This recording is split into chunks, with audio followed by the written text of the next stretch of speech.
Hey guys, you're watching my channel, that is Economics at a Glance. So guys, we have done with the chapter that is supply, what is supply, law of supply and different determinants that are affecting the supply. Fine? Okay, today we will study in which situation supply will change and in which situation it will shift. Just like demand chapter we have already covered, like shift in demand and change in demand. Similar condition here, change in supply and shift in supply. Rest of things are same, only in the place of demand we are replacing supply. Okay, so let's get started guys. Okay, so in which condition supply will change or move? See, ceteris paribus, when price changes. Okay, what does it mean, ceteris paribus? Ceteris paribus means keeping other things constant. I have told you. So keeping other things constant means, see, the determinants of supply I have discussed in my last video. What are they? Price, cost, number of farms, tax, technical improvement, price of related commodities. So here what he is telling, like when the price changes, when price will change keeping other factors constant, then we can say that supply will move or change. Fine. Only when price change, then it will move. But in case of shift, see, when price constant, other factors will change. That means this price will be constant and these other factors, they will change. Then it will be shift in supply. Clear? Only you have to keep in your mind that if price changes, it will be movement or change in supply. If other factors changes, then shift in supply.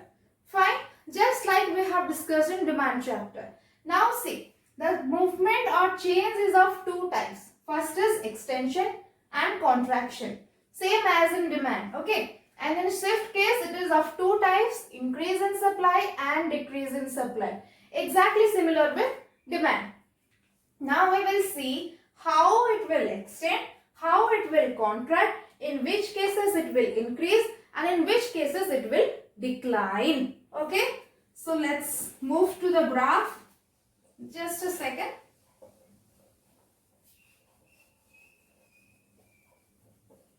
Okay. So we will see in which condition it will extend, in which condition it will contract. Okay. So for that I am taking the same example as I have taken in my last lecture, that is I'm a rice farmer. Suppose I will take quantity in x-axis and price in y-axis. Okay. So this is my supply curve. Fine. Supply curve it is. So what happened? I'm a rice farmer. Let's take an example of that. So I will tell that when the rice price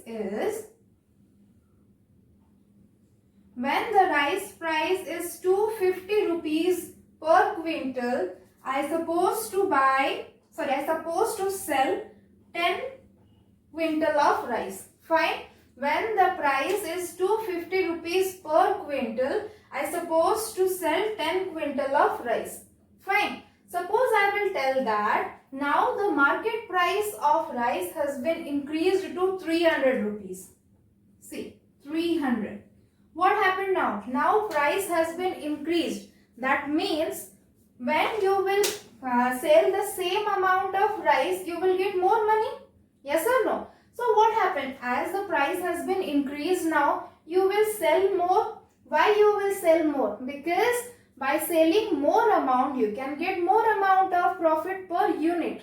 Yes or no? So what happened? Now you will choose to sell 20 quintal of rice. Okay. Initially your price is 250, in which you are selling 10 quintal of rice. But as your price is now increased to 300, you chose to sell 20 quintal of rice. So here what happens? See, point A to point B. Okay. Point A to B. It is called extension. Extension in supply. Getting my point? Because it is increasing, or else you can tell that 10, that is Q1, 20, that is Q2. From Q1 to Q2, that is extension. Getting my point? Okay. So next part is contraction. What happened in contraction? See, similarly if I will tell, rather being 250, the market price of rice has been now declined. Okay, declined to 200 rupees. See, in 200 rupees what will happen? By the same amount of rice, now he will get less amount of money. So what happened? He will be interested to sell more? No. Because why he will sell more? Because he is not getting that much amount of money which he is getting earlier. Yes or no? So what happened? He will decline the supply now. Decline the supply to, let's say, 8. Okay. So initially he was selling 10 when the price was 250. But when the price has declined to 200, now he is selling only 8. So what happened here? From point A to point C. From point A to point C, that is called contraction in supply.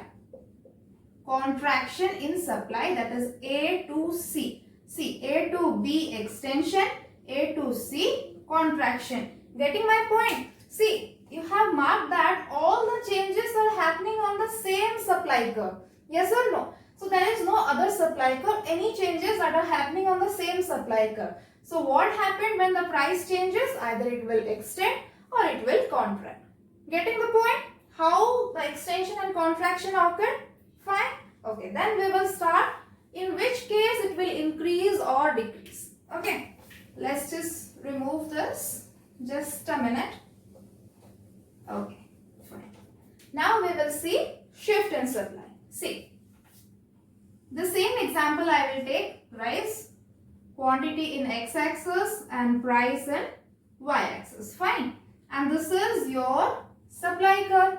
Then, okay. Now we will see shift. Okay. See what I have told, price will be constant, other factors will change. See how? Same example. Okay. 250 per quintal. So he is selling now 10. Okay. Now I will say that as I am a rice farmer, like rather being normal irrigation, I have shifted to sprinkler irrigation. Okay. So what happened now? Normal irrigation to sprinkler irrigation I have moved. That means there is a change in technical improvement. Yes or no? So technical improvement is there. Apart from that, I have started using some improved fertilizer for my rice production. So what happens? The change in other factors. Due to this sprinkler irrigation and improved fertilizer, what happened now? Now my production will increase. My production will increase means I will sell more. Yes or no? What I will do with that? My production is increased means I will sell obviously more. Yes? Okay. So by sprinkler irrigation and by improved fertilizer, I have more production now. So instead of 10 quintal of rice, now I will sell 20 quintal of rice. Why 20 quintal? Because my production has increased. So I have to sell more. Why? Because by selling more I can get more money. But here price is your constant. Price will not change. That means with the same price you have to sell this 20 quintal. So what happened here? This is your S1. So your S to S1, what it will be? S to S1 is your increase in supply. Okay, getting my point? Increase in supply. When technological improvement is there, so what happened? Your supply curve has shifted to rightward. Okay, so that is increase in your supply. Similarly, what happens? Let's say a natural calamities, flood or drought came and you have a severe loss in your production. Okay, now your rice production got a severe loss. Instead of some 2500 quintal or ton, you are getting very less amount of production. You are getting less amount of production means you cannot supply that much amount of quantity to the market. That means you are supplying less to the market. Yes or no? You are supplying less means, see what happened here. Let's say instead of 10 quintal, you are supplying now 5 quintal. Okay. You have a heavy loss in production, so you are supplying less amount of product, that is 5 quintal. But the market price is not changing, that is same. So what happened here? This 5 quintal bag also you will purchase or you will sell on the same price. So what happened here? Another supply curve, that is S2. So what happens to this S2? It is decrease in supply. Okay. Show any rightward shift, it is increase.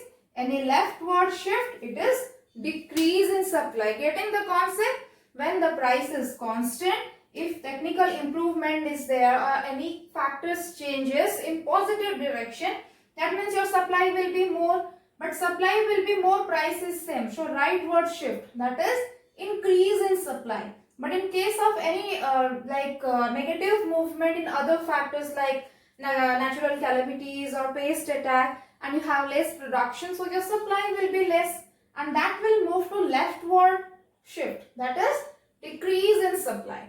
Okay, so this is all about your movement or change in supply and shift in supply.